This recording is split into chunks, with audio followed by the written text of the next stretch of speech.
I will never forget this one experience. It completely changed the way that I interacted with and thought about the world. It completely opened my mind to new possibilities and to new prospects for my life.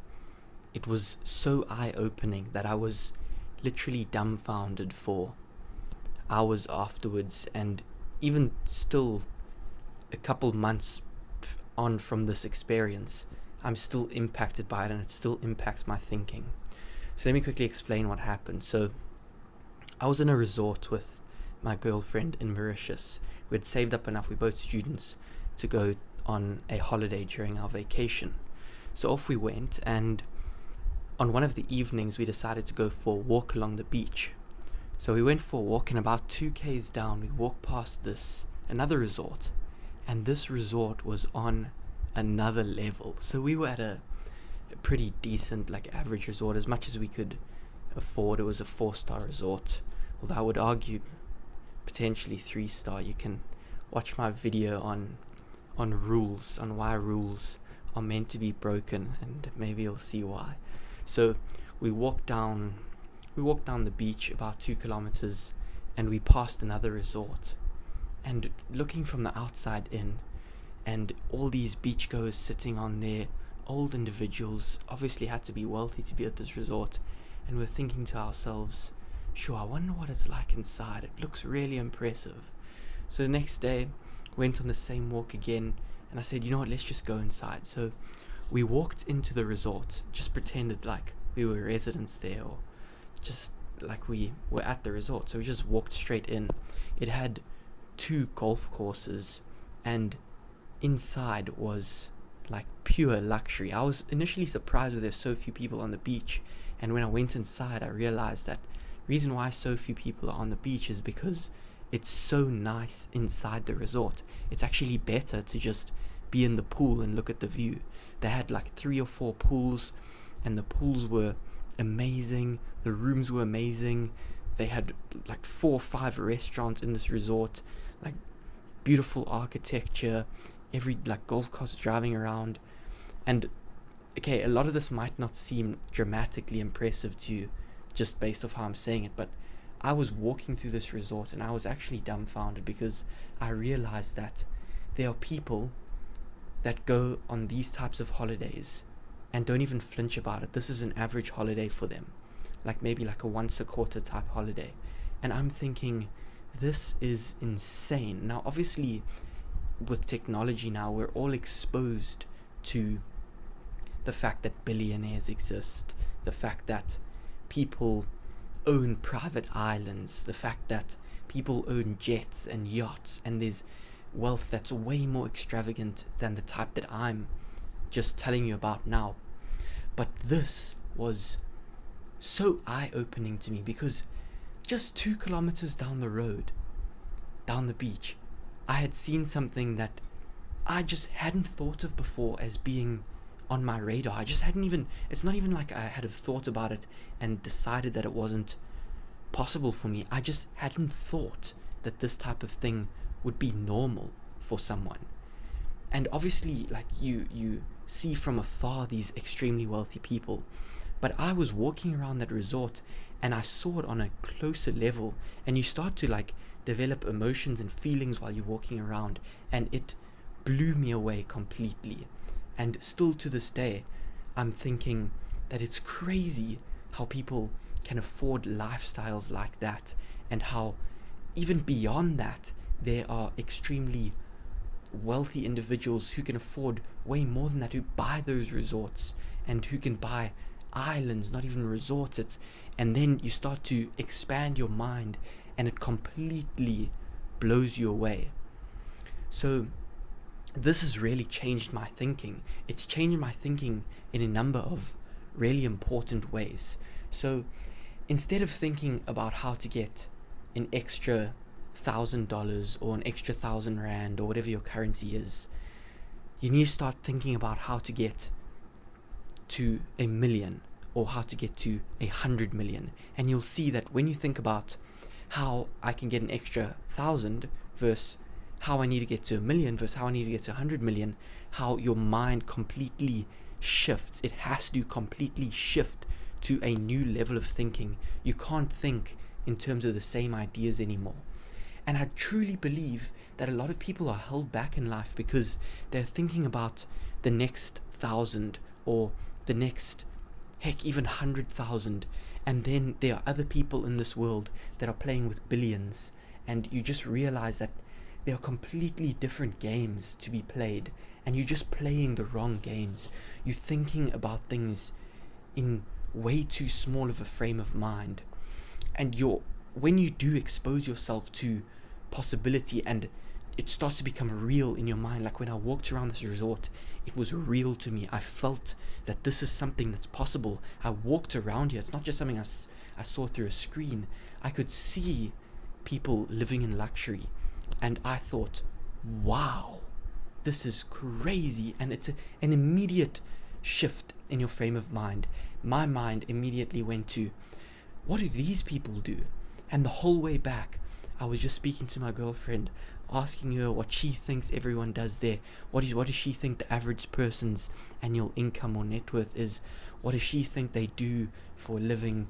And like what's the next level above that? If that's like a level 2 or 5 luxury, what's a level 7, 8? What's a level 15? Like, wow, I just completely couldn't believe it. And then I started thinking, well, if I want that, what do I have to do? What do I have to do to get there? And then you immediately stop thinking about these small things in your life. You stop thinking about these 1,000 rand decisions, these small decisions, even though that's all I can afford at the moment and a lot of other people can also afford.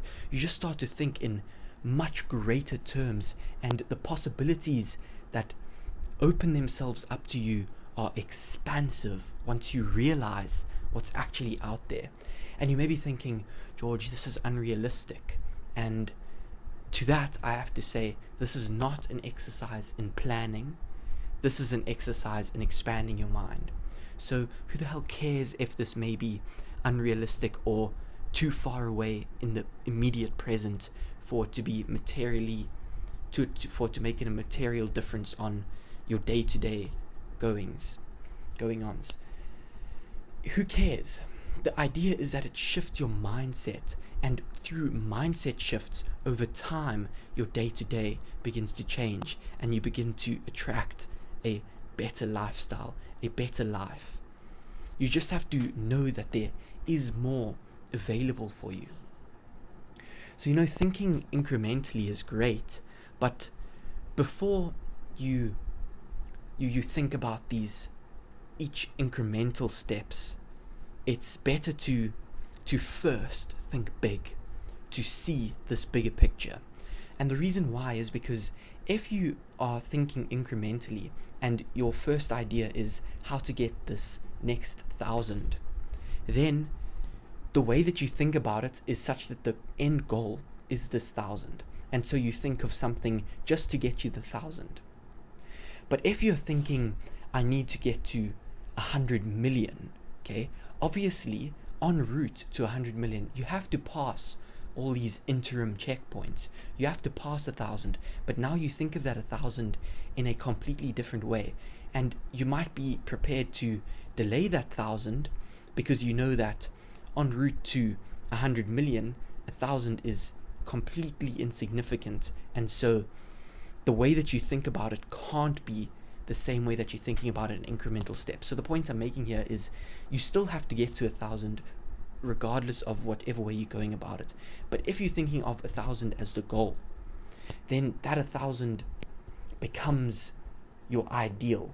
And then you strive towards that and you get that. Then you strive towards the next little incremental step. And you keep going like this, and your progress is much slower and it's more linear instead of exponential.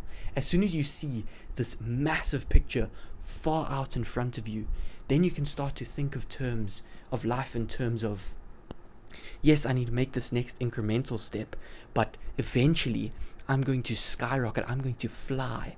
So think about it like this. A linear graph, y equals x, has a 45-degree line. If it's the axes are scaled equally, 45-degree line. Now, a an exponential line or quadratic or something starts off below that line. So to get to 1,000, I'm saying takes longer. But you soon surpass that linear line. You intersect it and you far exceed it eventually. So the idea here is to think in exponential terms, not linear terms, to expand what you think is possible for yourself. So to think big first and then think small, because then the reason for this next incremental step that you need to take in both ways is completely different. The reason for this next 1,000, or the method to get to this next 1,000, if the goal that you've only thought about is 1,000, or you've just placed 1,000 into your head, is much different and much more insignificant, smaller, less grand than how you think about this 1,000 if the 1,000 is only a stepping stone en route to your 100 million. Then you think of the 1,000 as the first step in this massive venture that you're about to step into, as opposed to 1,000 as the end goal of a small venture, the biggest idea of a small venture. You'd rather have the 1,000 be a small goal in a big venture. That's essentially what I'm trying to say. I think one of the biggest predictors of how successful someone is how much is their perceived potential. The biggest predictor of success is their perceived potential.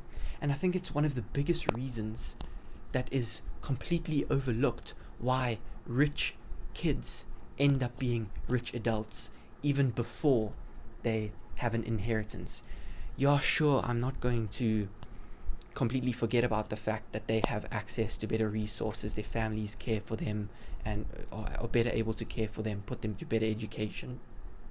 Sure, all of this matters, but I'm saying that one of the biggest reasons why rich kids make it in life, as opposed to poor kids who don't make it, maybe they still end up in the same school or relatively equal levels of education, or at least the education still can't account for the differences in the level of success. This thing that's overlooked, why rich kids make it, is not so much about the opportunities that their parents are providing for them, the money that they already have, etc. It's the fact that they've already been exposed. They're already thinking in bigger terms from the outset. A poor kid has to expand his mind in such a vast, immense way in order to reach immense success.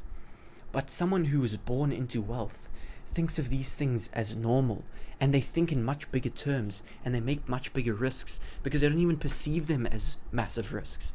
A small kid from a small town thinks of a certain risk as completely life-changing, and they are way more risk-averse and hesitant. But someone who's been exposed to grand lifestyles is much more prepared to take these risks and ends up being more successful because of it. They're exposed to way more. You can only be as good as your dreams. And if your dreams are too small, or how can you ever expect to exceed them? And even so, even if you think your dreams are grand, you probably will still fall short. So what the heck? The point is, expand your mind, expand your dreams, think bigger, dream bigger. There's no harm in it. At the very worst, if you fall short, yes, you can be further away from your end goal, but you're way further than you would have been if your goal was 10 times smaller. That's the point I'm trying to make here. You need to start thinking bigger. Someone who just aims to have enough to provide for their family is immensely less likely to far exceed that than someone who's thinking in terms of starting a multinational corporation for themselves, or who's thinking in terms of billions. I know this is all extremely far-fetched, but the point is to open your mind to the possibilities in life and to think bigger, to have that experience, to let your mind walk through the next level of luxury, to let your mind take a walk through the resort that's 2 kilometers down the road. Yes, it might just be 2 kilometers down the road, but it's a heck of a lot further in terms of how much you have to earn and how much you have to go through and sacrifice in order to get there. But in order to get there, yes, you have to make all these sacrifices and all that, but you first have to have the idea in the first place. The point is to just expand your mind, think bigger. There's more out there for you.